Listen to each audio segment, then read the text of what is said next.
오늘 분위기 되게 기대되네요.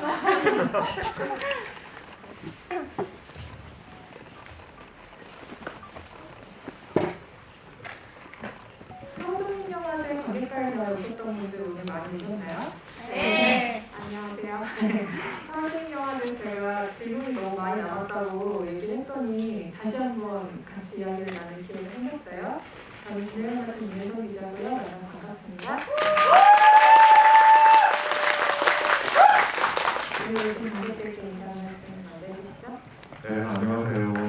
배우 겸 이제 필메이커 유태호입니다. 반갑습니다.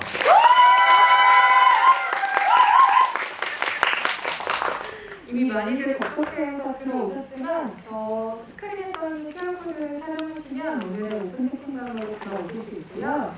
질문 남겨주셔도 좋고 영화 어떻게 보셨는지에 대한 이야기를 남겨주시면 제가 오늘 중간중간 같이 보면서 이야기를 나눌 텐데요.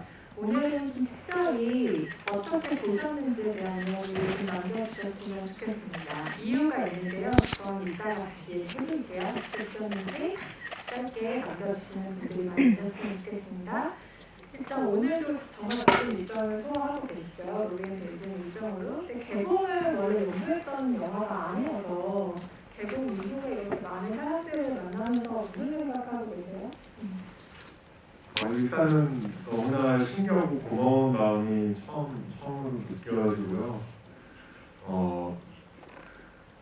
그리고 오로지 솔직하게 하고 진솔하게 개인적인 얘기를 물론 재미난 영화 구도 안에서 이 스토리텔링을 하려고 했는데 제가 저를 객관화시키면서 이렇게까지 가능할까라는 계속 그런 질문을 제가 저한테 던지면서 열심히 열심히 찍었고 만들어 왔는데 너무 고맙고 뭔가 이제는 좀 뿌듯해요. 네. 조금씩 점점 더 관객들의 반응이라든지 내가 좀 관객들과 나눌 만한 좋은 영화를 만들었거나 조금 더 즐기는 단계에 지나치길 바랍니다. 여기서 그 아침 식사하면서 뉴스를 보는 장면까지만 해도 대사는 등장하지 않잖아요.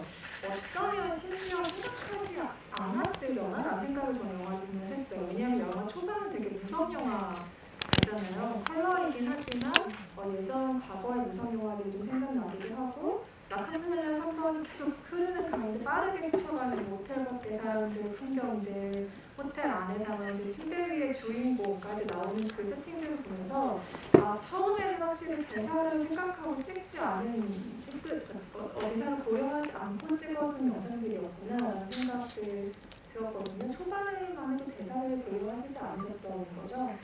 네, 사실 초반이라는 게 실제로 제가 일상에 뭐 이런저런 그냥 귀엽게 기록을 했었던 상황들이 좀 있었어요. 제 일상을 계속 찍고 지나가면서 뭐 하늘인가 날아가는 새들인가 뭐 우리가 흔히 생각하는 뭐 그런 것들이 있잖아요. 뭐 여행 가면서 뭐 힐링들인가 뭐 음식 사진들인가. 그런데 영화로 만들어야 되겠다에 아니면 영상물을 뭐 이렇게 구도를 넣어서 만들어야 되겠다가 사실 오디션 영상을 찍는 그날이었어요. 그러니까 실제로 오디션을 찍고 그 다음에 그 ABC 캐스팅 디렉터들이랑 5대1로 줌 미팅을 하고 그날 밤에 제가 그거를 다시 찍었거든요.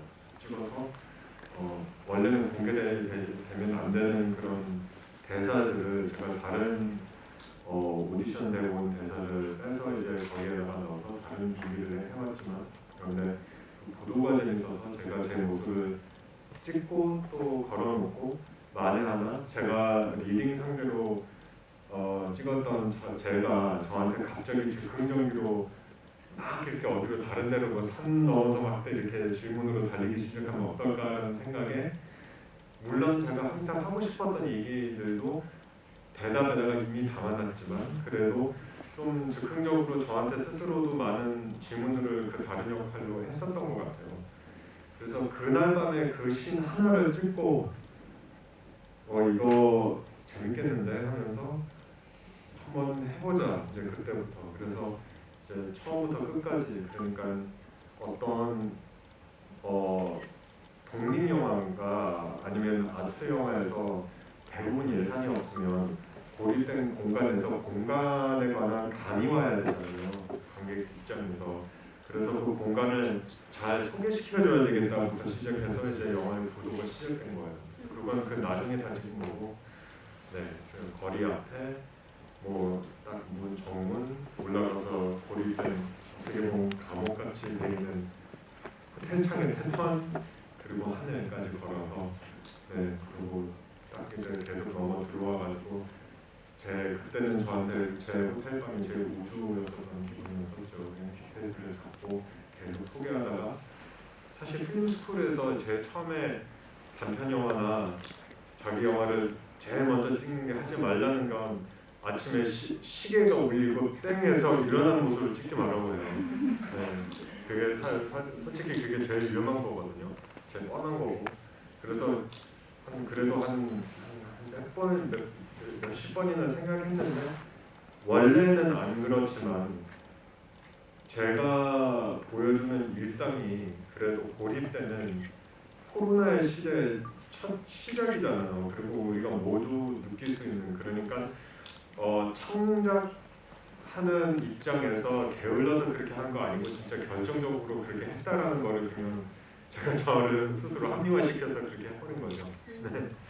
오히려 요즘 영화학교는 하지 말라는 대로 찍으면 더 신선한 영화가 나오더라고요. 그래요? 그걸 네. 피하는 나머지 네. 이게 오디션을 준비하는 상황에서 벌어지기 시작했다는 상황 자체도 되게 재밌는데, 오디션 자체에 대한 생각은 어떤지 궁금해요. 그러니까 신인 배우로서 처음에 오디션을 준비하고 정말 수없이 떨어지던 시절과 비교하면 네. 좀 달라진 생각들이 있을 것 같거든요. 누구나 떨어지죠. 못되시면 떨어지는 게 아니에요. 그때도 떨어졌고 뭐 답이 없는 거고. 그런데 실은 이 영화를 조금 더 편하게 찍을 수 있었던 이유가 2015년부터 지금까지 끊임없이 매해 오디션을 계속 찍고 있었거든요. 그러니까 해외에서 워낙 뭔가 이렇게 많이 들어오니까 제가 그런 오디션을 많이 찍어서 제가 저를 스스로 이런 형태로 담을 수 있는 경험을 이미 오디션을 통해서 자주 해봤었던 것 같아요.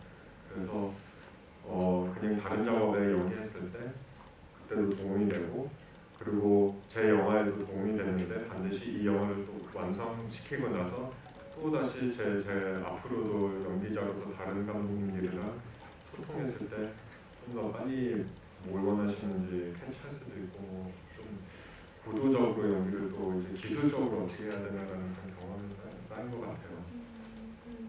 그때 두 자아로 본격적으로 나뉘어서 이야기가 진행되기 시작하는데, 자아를 나눠서 이야기를 진행하는 건 뭐 구성상의 편리함일 수도 있고, 아니면 본인의 생각을 조금 여러 번 말씀하신 것처럼 객관적으로 바라보는 관점일 수도 있을 텐데, 저는 기본적으로는 본인의 정체성에 대한 고민이 많은 사람이기 때문에 이런 결과가 나왔다고 생각했어요. 왜냐하면 스스로 가진 어떤 혼란이 있기 때문에 스스로 대답하기보다는 누군가의 객관적인 것을 통해 자기 자신을 바라보고 싶은 마음 같은 게 느껴졌다고 할까요? 스스로 정체성에 대한 어떤 고민이나 생각들이 그 두 개의 자아를 나눠놓는 구성에 좀 영향을 미치는 부분이 있을까요?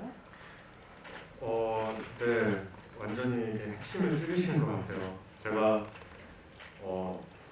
제 외모를 그냥 단순히 외모 아니고 제 인종에 관한 인식이 생겼던 게 7살이었었던 것 같아요. 제가 좋아하는 스탠딩 코미디언이 리처드 프라이어가 되게 유명한 사람이 있는데, 7살 때까지는 나는 소년이었고 7살 이후에 나는 흑인이었다는 얘기가 있거든요.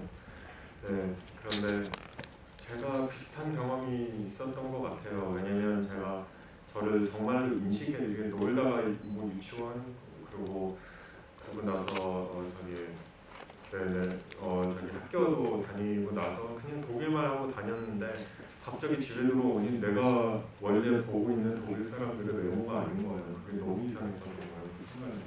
그때부터 혼란에 빠져서, 물론 나라별, 언어별로 시작했었던 그런 혼란이 나중에 이어서 감수성으로 넘어가서 사춘기 때 이제 이런저런 영화들도 보면서 그리고 사춘기 이후에 한국도 자주 왔었고요. 그리고 뭐 다른 나라들도 이렇게 많이 다니다가 보니까 처음 이제서야 좀 더 그 언어의 구도나 구성을 듣지 않고 언어에 담긴 스토리, 뉘앙스를 듣고 좀 더 사람의 감정을 파악하려고 하긴 해요. 네. 그리고 그 안에서 제가 스스로 어떻게 말하는 거냐에 따라서 제 정체성이 무엇인가에 관한 생각도 항상 하고요. 반드시 이런 형식의 시도가 아니더라도 마음 안에서 아주 여러 가지 질문과 답을 스스로 혼자 내리는 사람이 아닐까 하는 인상을 이 영화를 받으하게 되는데요. 최근에 가장 올해도 자기에게 반복해서 던지고 있는 질문이 혹시 있을까요?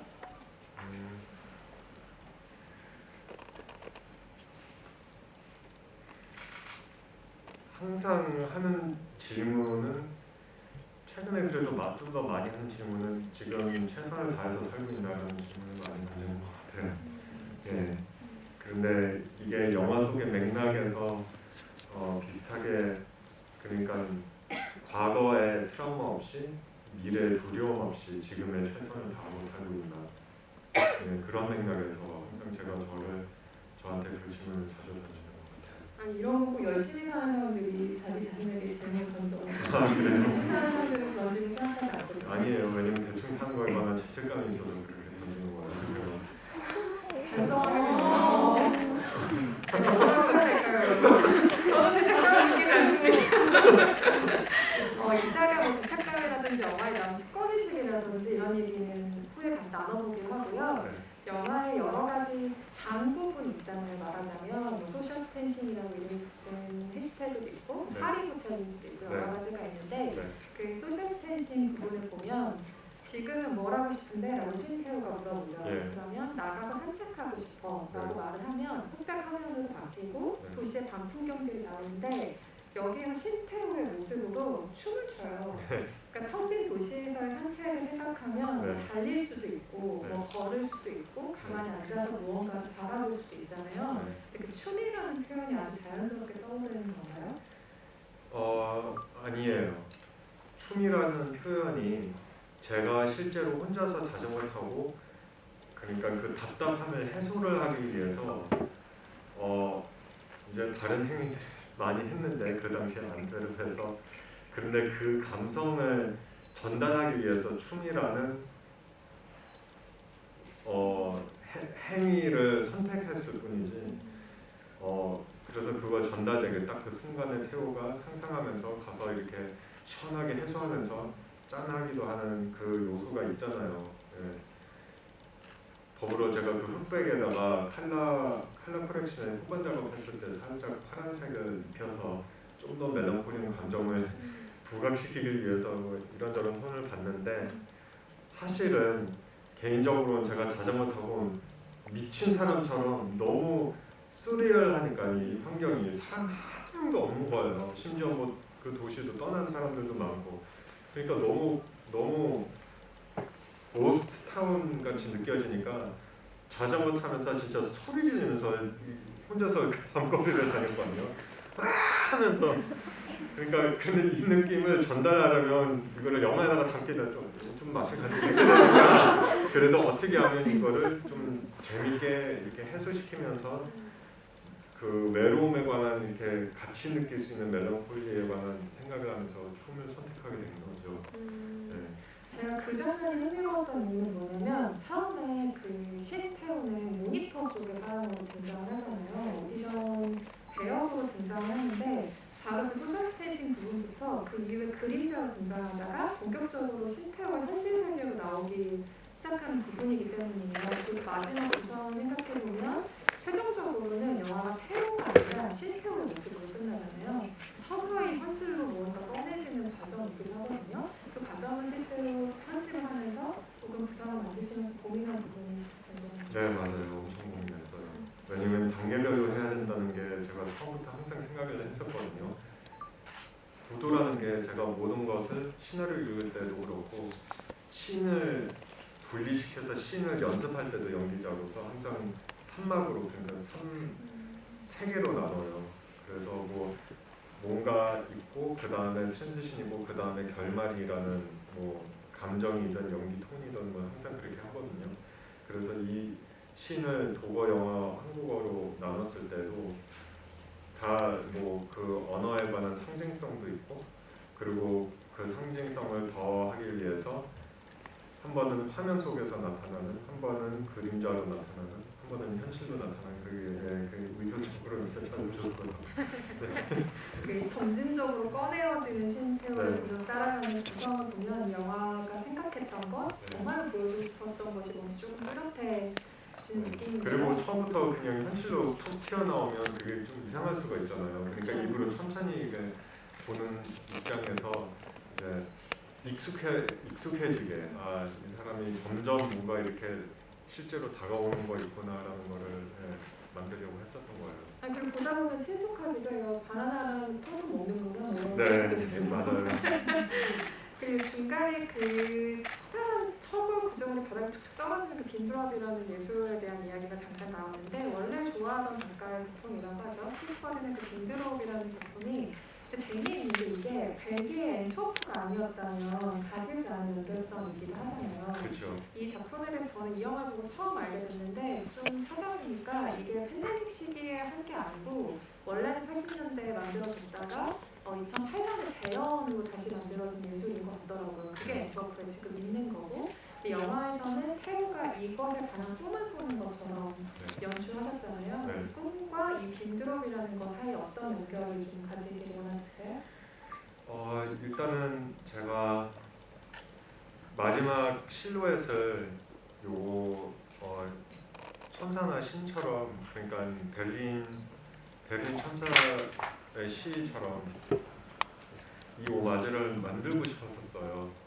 그러니까 누가 나를 지켜보는 그게 결국엔 나의 객관성이지만 아니면 나의 뭔가 혼이 빠진 나를 지켜보고 있는 그런 상징성을 놓고 싶었는데 그런데 일단은 기승전결해서 연결고리가 있으려면 일단은 드론도 없고 뭐 어떻게 뭐 많은 기술을 뭐 어떻게 해도 밑에서 올라가고 이렇게 하늘로 떠나가는 구도를 만들어야 되잖아요.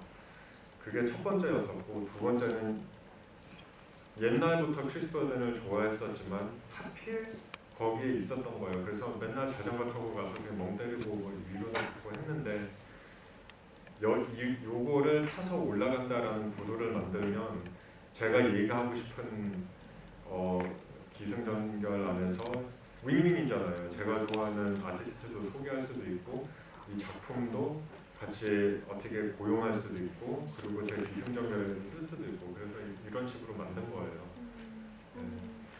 이런 시기에 좋아하는 예술을 만나는 기분이 어땠을지 궁금해요. 그러니까 일부러 그 작품을 보러 그 도시에 찾아간 게 아니잖아요. 네, 맞아요. 의도하지 않은 락다운 상황에서 원래 좋아했던 무언가를 내 앞에 계속 보고 또 경험하는 체험을 하신 건데 그 고립된 상황이라는 게 굉장히 우연하게 연결을 만들어주는 셈이잖아요. 네, 그렇죠. 그러니까 특별히 버던 같은 경우에는 항상 죽음과 삶 사이에서 어떤 재료를 썼을 때 시멘트인가 흙인가 쇠와 하늘과 빛에 이렇게 대입을 시키면서 죽음과 삶에 관한 상징으로 쓰거든요.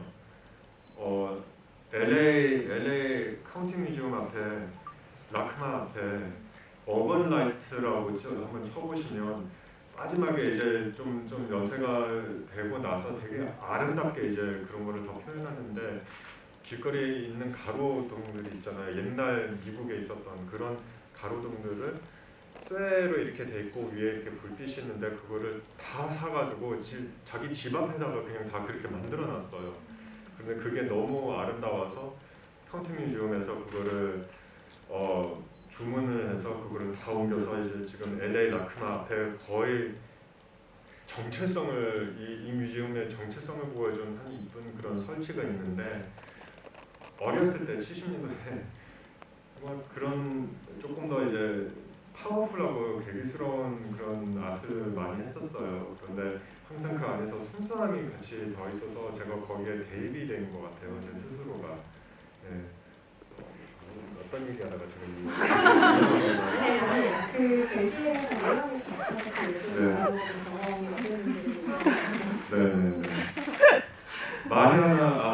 마냐나 버든의 작품을 못 찾았었다면 제가 아마도 그래도 이렇게 제가 있었던 안트베르펜 살짝 도시의 외곽이 있는데 그래봤자 자전거 타고 20분 거리예요, 시내까지. 근데 그 외곽 라인에 그 뭐지 전기줄들이 이렇게 유럽에서 이렇게 이런 모양으로 서 있는 타워들이 있어요. 그래서 이 팔에 거쳐서 전기줄들이 되게 많거든요. 그래서 제가 할 수 있는 건 그래도 만약에 이 마지막 부분을 만들어내기 위해서 그냥 창작을 더하고 상상을 더해서 전기에 관한 매체를 썼을 것 같아요. 네. 근데 하필 이제 버든의 작품이 있어서 버든 작품과 쌀덩어리를 타서 올라간다를 쓸 수 있었던 거죠. 이후에 이 도시를 다시 한번 가보고 싶으세요? 너무 가고 싶어요. 너무 그리워요. 네. 간다면 완전히 다른 경험이 되겠죠? 그렇죠. 이제 뭐 코로나 지나고 나서 팬데믹이 지나고 나서 가면 그냥 아주 애잔하게 갈 거고 혼자도 가지 않고 뭐 배우자랑 같이 가서 뭐 맛있는 걸 많이 먹고 여기서 이런 생각을 했었다 이렇게 보여주겠죠. 이 질문은 제가 서문제에서도 드렸던 질문인데 의미가 있는 질문이라 똑같이 적겠습니다. 혹시 들으셨던 분들은 귀를 막으셔도 되고 안 들었던 분들을 위해서 이게 재미있어지는 게 서울에 돌아와서 촬영을 이어가면서부터 생긴 어떤 확장성 때문인데 처음에 저는 그냥 영화가 두 개 자니까 서로 다른 완전히 다른 구도를 보여주기 위한 장치 정도로 그 서울 장면을 바라봤어요. 근데 계속해서 보다 보니까 이게 하나의 주제가 되더라고요. 뭐냐면 그냥 생존에 대한 이야기라는 거였어요. 초반 장면은 팬데믹 상황으로 내가 어떻게 할 수 없는 상황에 처한 정말 나의 생존 그 자체에 대한 이야기였다면 돌아와서 일하는 것, 사람들과 관계를 맺는 것, 그리고 유태우라는 배우와 사람이 한국이라는 나라에 정착해서 어떻게 살아갔는지를 보여주는 구성을 보고 나니까 완전히 다른 문화권에서 이 사람이 배우로 한 인간으로 자리 잡고 살아남는 과정들로 이야기가 확장이 되더라고요. 그래서 이 전체가 로그인 벨지움이라는 얘기를 갖고 있지만 로그인 뭐 테오일 수도 있고 로그인 테오스 라이프일 수도 있고 이 사람은 살아남기, 인생의 자체에 대한 이야기구나라는 확장을 느끼게 됐는데 이 부분에 대한 이야기도 좀 들렸어요. 네 맞아요. 처음부터도 그랬었고 사실 배우로서 우리나라에서 열심히 일하는 것도 꼭 살아야 되니까 열심히 해야 되는 건데 이어서 한국 장면들을 찍기가 좀 어려웠어요. 처음에는 초단계에는 왜냐면 더 이상 외롭지 않고 특별히 미친 듯이 외롭지도 않고 또 미친 듯이 모르는 어떤 바이러스를 걸려서 뭔가 어떤 의료적인 뭐 도움을 못 받으면 호텔에서 혼자서 이번 주 다음 주 안에 죽을 수 있다는 그런 두려움이 없으니까 그리고 같이 많은 분들이랑 같이 뭐 무대 인사도 하고 친구들이랑 놀고 이런 모든 해소적인 요소들이 있으니까 제가 저를 솔직하게 바라보면서 객관화시키기가 좀 더 어렵더라고요. 결국엔 이제 많은 고민 끝에 그래도 제가 솔직하게 1년 안에 벌어졌던 일들이 고맙게도 그리고 우연히 진짜 영화처럼 거의 그런 고립된 상태에서 신인 연기상까지 청룡영화상 때 타게 되는데 너무나 재밌는 구도잖아요. 그런데 저도 그게 너무 신기하고 고맙게도 이렇게 영화에다가 담아놓을 수 있었는데 그 안에서 느끼는 그러니까 제 인지도가 올라가면서 사람으로서 느끼는 그런 죄책감인가 미안함 그리고 이 상황과 영화라는 문화 자체에 대해서 생각하는 철학들 집어넣어야 되겠다. 그래야 앞에하고 뒤에하고 그래야 맞아 떨어지겠지라는 감으로 이제 마지막 씬을 먼저 생각해냈고요. 그 안에서 산을 갔다 오는 그거는 제가 개인적으로 산 다니는 것도 좋아하면서도 일부러 이 영화를 위해서 제가 개인적인 그런 제 취미생활, 등산 다니는 거를 이제 일부러 관악산에 가서 찍고 온 거죠. 아니 돌탑 쌓는 거에 약간 자부심 있으시죠? 그게 느껴져요. 그 돌을 쌓는 모양 자체가. 아니 그러진 않아요. 왜냐면 제가 팔로우하는 다른 인스타그래머들을 보면 그게 진짜 고수들이 숨어 있어요. 저는 그냥 초보예요. 그게 자부심이라기보다 저한테 주는 행복이 있어요. 왜냐면 상품을 팔지는 않잖아요. 돌탑이 무슨 상품이에요. 그게 그냥 혼자서 재미있으니까 하는 거죠. 그런데 신기한 거는 혼자서 돌탑을 쌓기 시작하면 주변 사람들도 구경하고 더불어 제가 카메라를 빼서 저를 찍고 있으면 괜히 제가 저를 하나 압박감 요소를 더 하나 주잖아. 긴장할 요소. 이거를 다 차단해서 진짜 이 밸런싱과 땅과 나하고 내 마음에 이런 미학의 돌이 나왔으면 좋겠다라는 생각이 그냥 제 고집이고 결국은 제 마음이 그 돌의 말에 숙여야 돼요.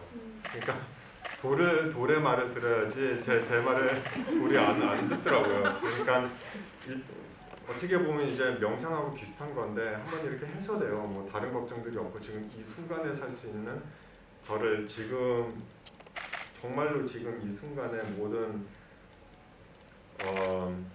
오감도가 여기에다가 집중시켜서 한번 이렇게 갔다 오면 되게 맑아요. 머리가. 그래서 좋아하는 거예요. 진짜 돌 쌓는 건 되게 한국적인 DNA 같아요. 한국이 즐겨 찾는 연구에 가면 돌탑이 없는 곳이 없잖아요. 진짜 돌탑을 막 서로 앞에 세우려는 경쟁들로 빼고파는 사람들이 있는데 너무나 우리 문화 안에서 있어서 그렇죠. 지금 그 인식이 안 돼 있지만 바로 그게 크리스 버든이에요. 돌이라는 게 상징의 흙에서 나오는 상징이고 하늘에 향한 걸 그게 뭔가 되게 원시적 우리가 다 갖고 있는 모든 휴먼 DNA에 들어가 있는 뭐 그런 거가 있는 것 같아요. 단지 우리나라에서 그거를 무의식으로 이렇게 하는데 그게 뭐가 해소될지 모르겠지만 지금 뭐 불교를 종교로 믿으신 분들이 지나가면서 다 한번 기도를 하잖아요. 그것을 이렇게 보면 신기하더라고요.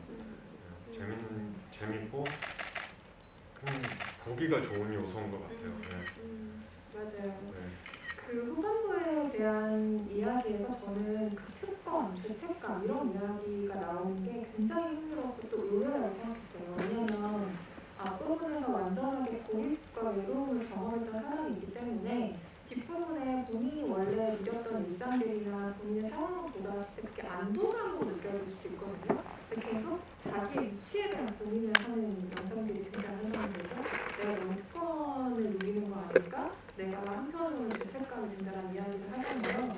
저는 그 고백이 굉장히 솔직한 고백이라고 생각했어요. 하지만 쉽게 입 밖으로 꺼내기 어려운 고백이기도 한데 여기에서 다시 신태호가 나타나서 그런 얘기를 하잖아요. 너는 배우잖아. 너는 화면 속에 살고 사람들은 너의 기쁨과 슬픔을 통해 즐거워하니까 특권도 아니고 분에 넘치는 것도 아니다. 그건 필요한 거다. 라고 우리가 하고 싶었던 이야기를 신태호가 태호에게 들려주는데 이건 스스로 내린 답이에요? 아니면 누군가와 대화를 통해서 찾은 답이에요?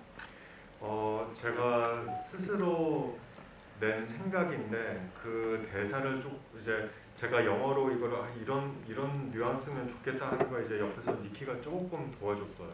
그래서 같이 대화 안에서 제가 하고 싶은 말을 니키가 이렇게 이거를 이런 식으로 쓰면 그래도 나중에 한국말로도 자막 처리했을 때 일단은 많은 관객들이 한국에서 볼 테니까 영어로 말을 하더라도 한국 자막이 그 똑같은 부분에서 영어로도 말을 했을 때 한국말로 그 자막 처리했을 때도 같은 감수성이 전달돼야 이게 맞다고 생각하거든요. 이것도 재미있는 요소인 것 같아요. 왜냐면 영화를 찍으면서 지금까지 연출자 입장에서 자막을 통해서 영화의 미학적인 유머까지 넣어주는 건 처음 했었던 것 같아요. 그 장 봤을 때도 갑자기 저 실제로 너무 깜짝 놀랐어요. 태워 이거 제대로 내가 보고 있는 거예요. 다시 이렇게 봤는데 맞는 거예요. 그래서 그거를 찍고 그 자막 처리에다가 이제 일부러 제 리액션 샷을 해서 그 난감하네 뭐그 없잖아요. 그 이모지 같은 게. 그러니까 그 느낌이 자막이라는 게 그리고 실제로 제가 침대에서 얘기하는 게 그게 다 이 영화의 맥락에 맞아 떨어져서 좀 다행이다 이런 느낌이 있었던, 운이 좋았었던 것 같아요. 어렸을 때부터 자막 보고 소리를 듣고 영화를 봤다는 관람해서 할 수 있었다는 게 항상 어렸을 때 감수성을 이해하고 시 같기도 하고 읽으면서는 이해하고 또 그림을 보고 이 매체 그러니까 전체적으로 봤을 때 이제 다 뭔가 맞아 떨어졌던 거죠. 그 특권과 죄책감이라는 건 예술을 하는 사람들이 느끼는 본질적인 불안 같아요. 왜냐하면 모든 사람이 자기가 좋아하고 잘하는 일을 하지 않잖아요. 그냥 생업으로 돈을 벌기 위한 일들을 하는 사람들도 있고, 하지만 예술의 영역에 있는 사람들은 본인이 너무 갈망하던, 너무 하고 싶어하던 무언가를 했는데 거기에 따라 돈도 따라오고 인기도 따라오고 사람들이 내 작업을 좋아해 주잖아요. 내가 좋아하는 일인데 내가 이렇게 사랑받아도 되나? 내가 좋아하는 일에서 이렇게 많은 돈을 벌어도 되나? 라는 마음들을 가지게 되는 게 예술하는 사람들이 가지고 있는 아주 솔직한 마음 중에 하나인 것 같아요. 하지만 그 얘기를 아까 얘기한 것처럼 솔직하게 어디서 들을 기회들은 많이 없는데 어떤 생각을 가지고 작품과 본인의 일을 대하는 사람인지 그 상황들을 통해 조금 더 명확하게 이해가 된 것 같고요. 여기서 또 멋있는 대사가 나오죠. 여러 가지 대사가 있지만 영화는 감수성이 통한 가상의 세계라는 말을 하는데 저는 이걸 보고 무슨 생각을 했냐면 저거 내가 되게 막연하게 이만큼 생각했던 말인데 한 줄 평이 됐네 약간 이런 생각을 했거든요. 그러니까 늘 생각하는 무언가인데 이렇게 간단하게 문장으로 혹은 단어로 표현할 수 있구나라는 생각이 들었는데 로그인 벨지움이라는 영화의 감수성은 어떤 영역에 있다고 생각하시는지 궁금해요. 그 영역이 멜랑콜리일 수도 있고 자유로움일 수도 있고 여러 가지가 있을 텐데요. 로그인 벨지움은 어떤 감수성이 있을까요? 아이고 어렵네요.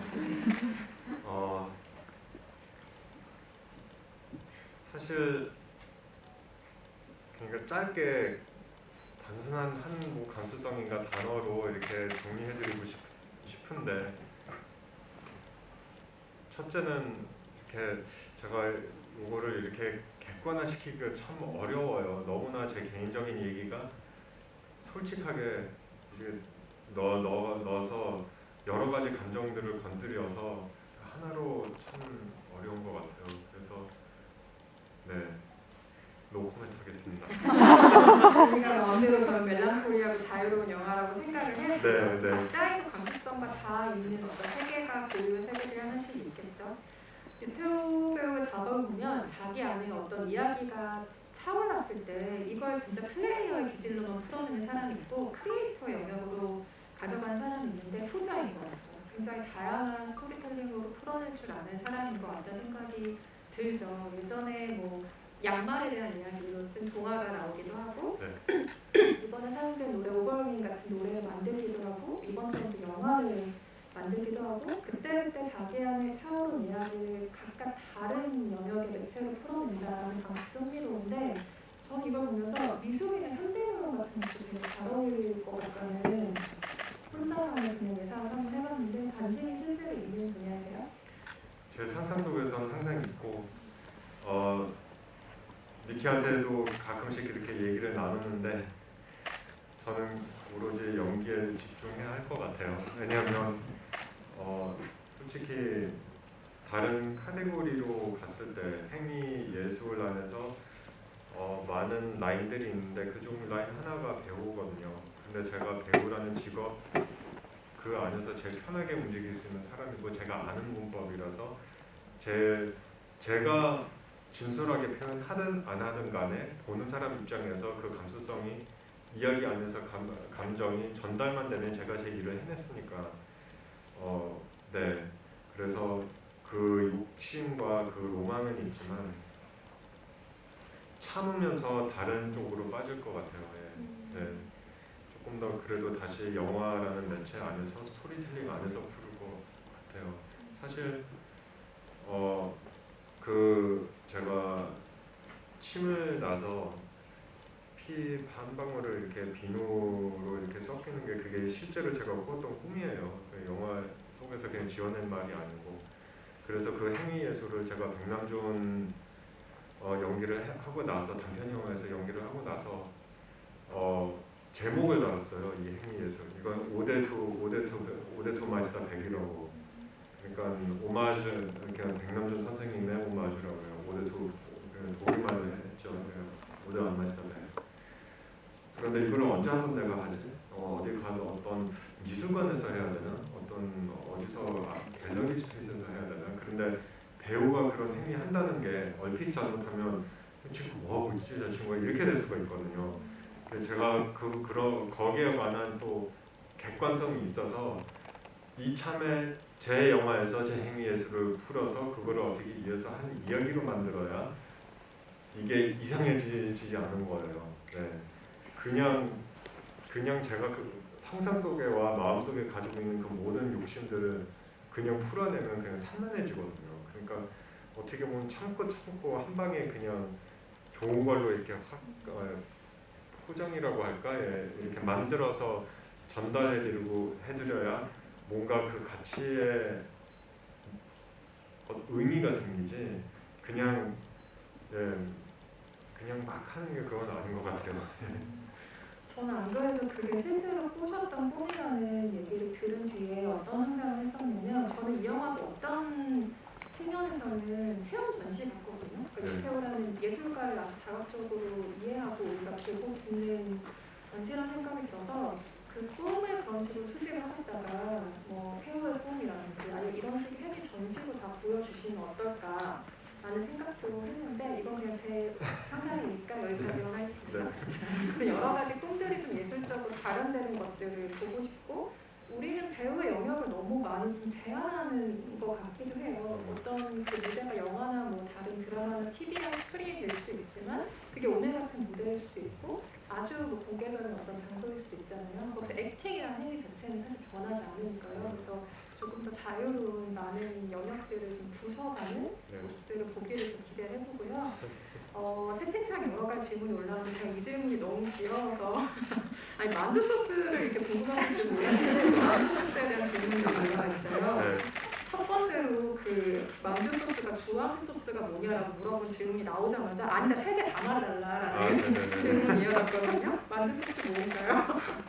네, 첫 번째 건 마요네즈고요. 두 번째는 케첩이고요. 세 번째는 후무스예요. 후무스. 네, 후무스. 후무스를 벨기에에서 좀 여기저기 슈퍼에서 좀 흔히 살 수 있는 그런 식재료라 그냥 후무스하고 처음에 간장으로 시작하고 마지막엔 이제 남초 얹혀서 먹고. 의문이 풀리셨어요? 네. 다행입니다. 엔딩 크레딧 때 나온 음악이 너무 좋은데 이 음악은 아까 잠깐 언급했던 작사 작곡하신 오버 얼맨이라는 분이죠. 음반 발매 생각 없으신지 궁금해요. 라는 질문 주신 분 계시네요. 지금까지는 생각해보지는 않았어요. 왜냐면 이제 어떤 글쎄요. 왜냐면 물론 이 영화 맥락 안에서 한 스토리에 뭔가 이렇게 보태주는 역할을 해줬기 때문에 만에 하나 배급사나 어떤 회사에서 이 영화의 OST를 뭐 이렇게 플레이리스트로 만들거나 CD로 만들어서 이제 하겠다면 그러면 이제 제가 만들고 싶은 음악들도 그러니까 애초에 옛날에 제가 사운드클라우드에 또 올렸던 음악들이 몇 개 있어요. 곡이 한 3-4개밖에 아닌데 좀 테스트곡이기도 하고 그런데 뭔가 그러니까 아까 말씀드렸던 너무 산만하게 그냥 풀면 이게 같이 저한테 개인적으로 물론 이 곡 하나로서 사람들이 좋아할 수 있지만 제가 이 곡을 어떤 맥락 속에서 하고 싶은 얘기로 써줘야 제가 보람이 느끼거든요. 근데 오버웰밍 같은 경우에는 뭐 단독으로라기보다는 이 영화 어떤 리스트 안에서 이렇게 포함돼서 어떻게 이렇게 나오게 되면 그러면 그런 생각은 있어요. 네. 뭔가 산만하게 자꾸 풀릴까봐 고민을 많이 하시는 것 같으니까 우리가 집단지성을 이용해서 산만하게 풀리지 않을 방식의 아이디어가 생각나면 취재센터 쪽으로 두려움 없이 사는 것이 자유라는 대사가 인상 깊었습니다. 요즘에는 자유로우신가요? 만약 그렇지 않다면 어떤 것이 가장 두려우신가요? 라는 질문이 많이 있네요. 조금 더 자유로워진 것 같은데 그래도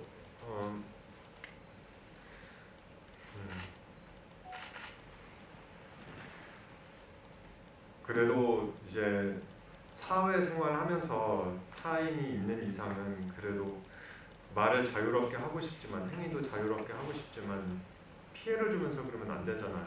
그러니까 거기에 관한 두려움, 남이 나 때문에 뭔가 말 실수해서 상처받거나 뭔가 뭐 상황이 뭐 잘못되거나 이런 뭐 그냥 현실적인 걱정들은 하기는.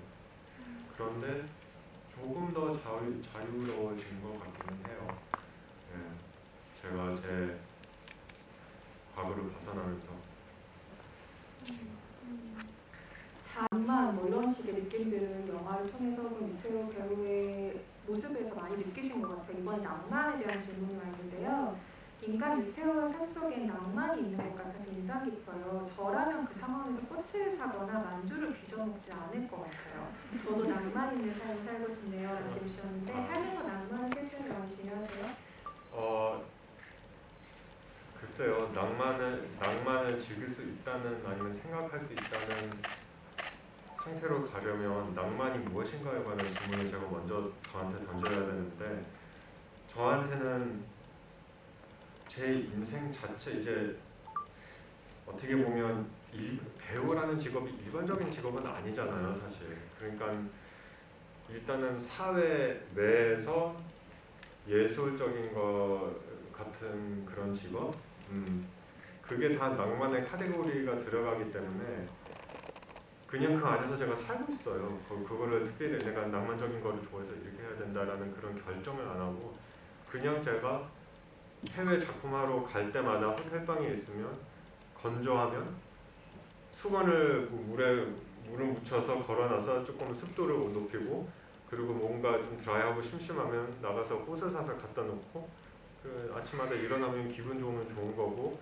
뭔가 부족하다 싶으면 또 뭐 플레이리스트를 만들어서 또 예, 그런 식으로 사는 게 저한테 그냥 저를 마음을 편하게 해주는 요소들. 그게 요리고 꽃이고 그게 뭐 여러분들 입장에서 낭만적으로 보이면 좋은 거죠. 좋죠. 저는 그냥 그 안에 그냥 담아서 살아있기 때문에 특별히 낭만적으로 느껴지진 않아요. 저는 그냥 제가 편하고 좋은 거를 찾는 거죠. 근데 질문 주신 분이 괜찮다니까 한번 해보셨으면 좋겠어요. 뭐 자기를 위한 꽃을 사거나 아니면 뭐 요리를 해서 자기를 위한 정말 예쁜 그릇 담아놓고 이런 게 진짜 별거 아닌데 말씀하신 것처럼 삶의 낭만을 진짜 요만큼 올려주거든요. 그걸 한번 경험하시고 나면 절대 어려운 낭만이 아니라는 걸 알게 되실 것 같아요. 또 유태우 씨와 또 통하는 느낌도 받으실 것 같고 영화에 나온 장면 중에 편집된 것이 많다고 들었는데 미국의 장면을 혹시 공개할 예정이 있으신가요? 또 다시 찍고 싶은 씬이나 찍지 못해서 아쉬운 씬이 있나요? 질문해 주시면요. 네.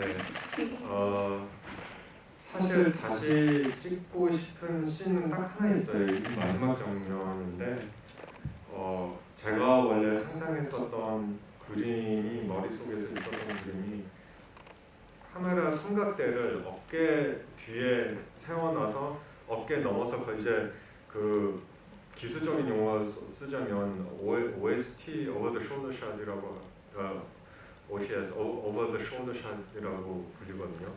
근데 누가 걸려서 Dirty Shot이라고도 불리고 누가 걸려서 그냥 이렇게 하는데 벨기에 그 안트베르크 시내 환경이 쫙 펼쳐지는 그 어깨에 걸쳐 넘어서 이렇게 보이는 장면이 하나 있었으면 좋겠다는 생각이 했었어요. 왜냐면 베를린 천사교시에 그런 장면들이 종종 있거든요.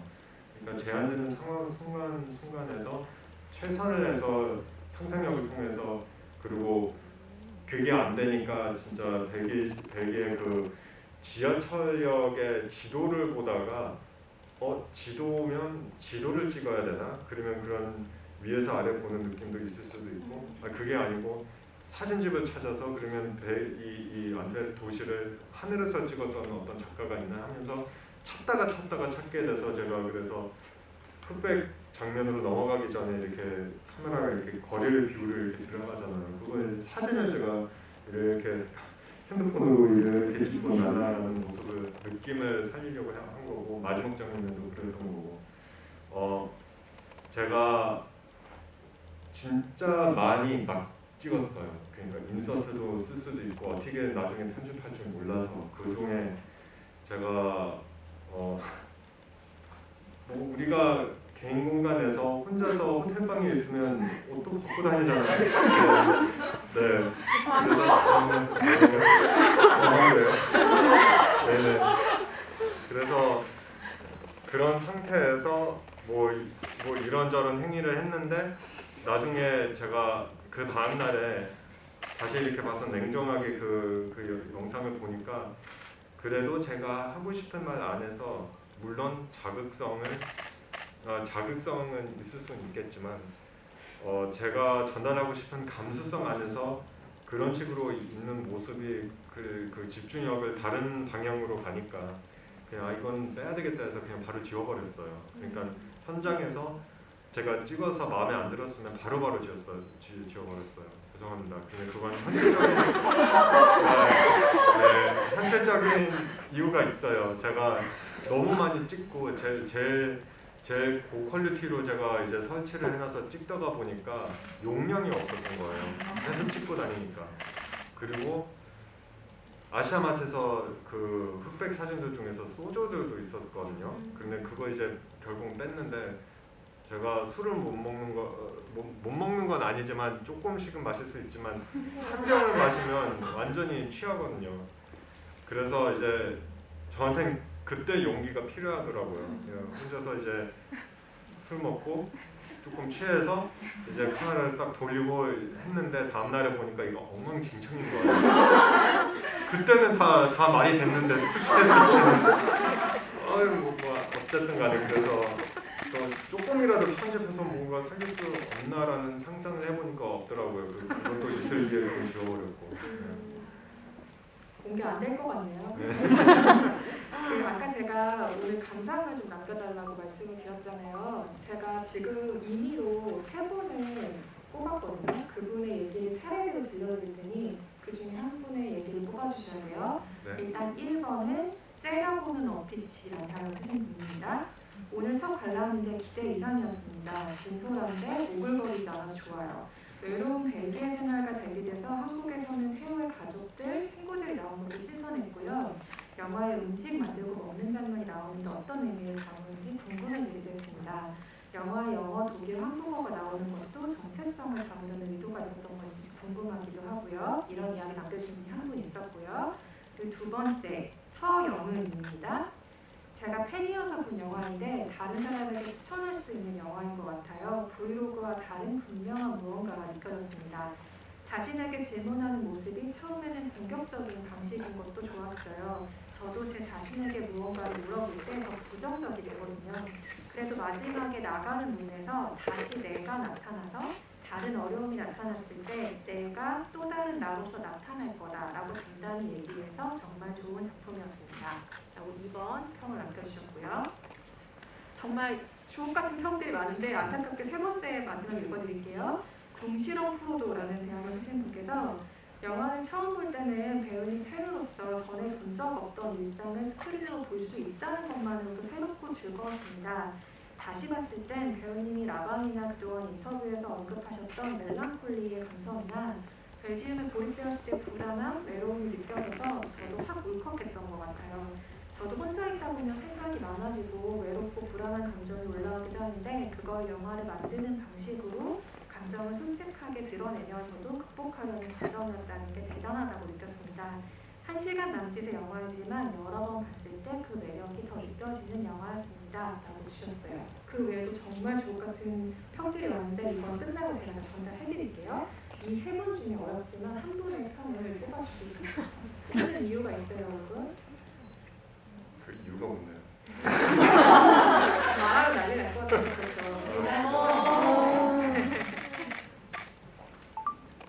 아이고 어렵네요. 네.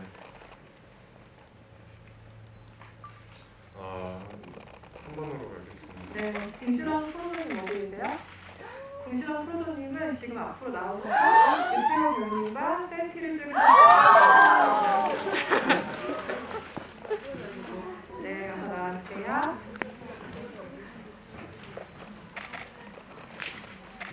부럽다. 죄송해요. 시간상 한 번밖에 하지 못해서. 나였으면. 미리 말하면 채팅창이 너무 가열될까봐 얘기하지 못했어요.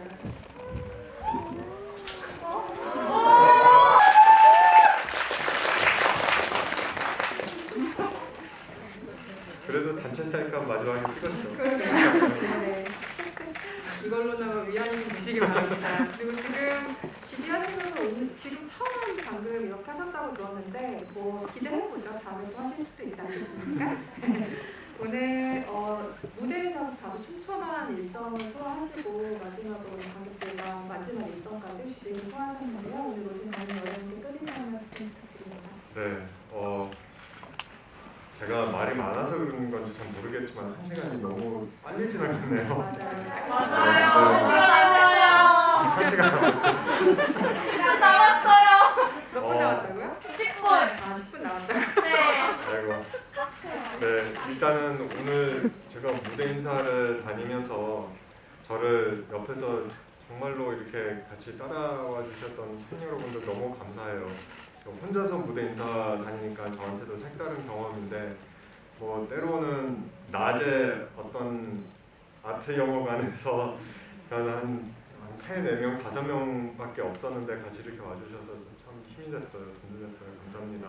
그리고 오늘 날씨 좋은, 참 요새 날씨 좋기가 힘들 수가 있지만 이렇게 날씨 좋은 겨울 토요일에 극장까지 이렇게 아트 영화 보러 오신 분들이라 너무 감사해요. 정말 남다른 열정인 것 같고 적어도 저만큼 영화를 사랑해서 와주셨다고 믿어요.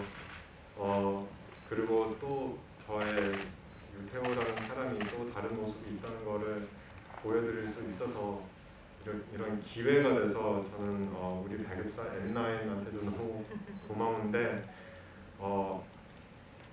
이 시간을 조금이라도 즐기셨고 영화가 조금이라도 뭔가 위로가 됐었다면 많은 입소문을 내주시고 특별히 N9 배급사에서 이 영화를 보시고 나서 이 정도면 재밌는데 극장 개봉할 수 있는데 정말 N9 배급사 때문에 여기까지 이 자리에서 앉게 된 거예요. 좀 더 전사를 풀자면 N9 대표님이 작년부터 직원들한테 코로나 때문에 너무 힘들어서 극장 관람하시는 분들이 너무 안 계셔서 극장 문을 닫을까? 아니면 그냥 조금 덜 받고 계속 버텨볼까 했는데 많은 직원분들이 덜 받으면서 지금까지 버텨온 거예요. 저는 정말 영화를 순수하게 사랑하는 사람인데 물론 제 영화를 자주 와서 보시는 저도 기분 좋지만 N9이든 그린아래든 뭐 시니큐비든 MO아트스페이스든 서울의 곳곳에 국내 곳곳에 재밌는 영화관들이 많거든요.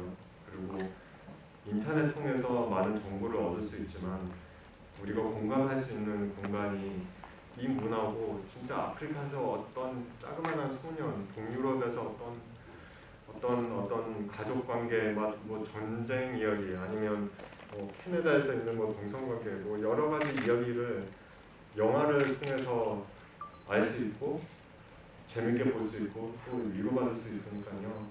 네, 극장을 많이 찾아주시고 많은 관람 부탁드리겠습니다. 감사합니다. 오늘도 정말 짧네요. 평소보다 많은 시간을 받았는데도 짧네요. 오늘도 남은 질문은 언젠가 해결할 수 있게 되길 바라고 오늘 그 유태호 씨 팬분들이 오늘 오신 관객분들께 선물을